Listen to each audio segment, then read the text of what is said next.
Bună ziua! Vă arătăm o casă de 100 de metri pătrați construită din panouri sandwich termoizolante. Cam așa arată o căsuță de 100 de metri pătrați. Este foarte frumoasă. Și hai să vă arătăm în interiorul. Ne scuzați, este puțin dezordine, dar se lucrează la ea.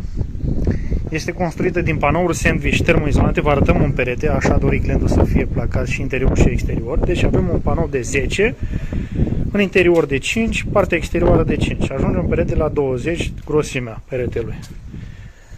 Bun, avem un living.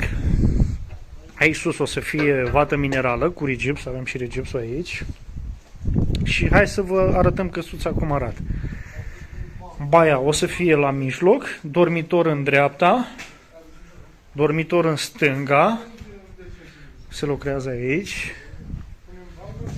Cam așa arată. Da.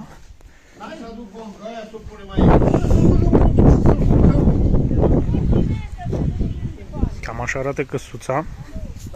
Geamuri foarte mari avem. Cam așa arată. Cu tablă, cu tot.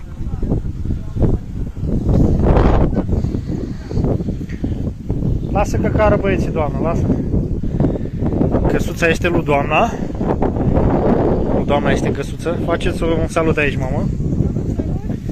Cum e căsuța, mamă? Cum se prezintă căsuța? Lumea crede că e un vis. Să mă trezesc să nu e adevărat. E un vis frumos. Nu-i frică să nu visez cumva și să mă trezesc la sus nu e adevărat. E ca un vis superb.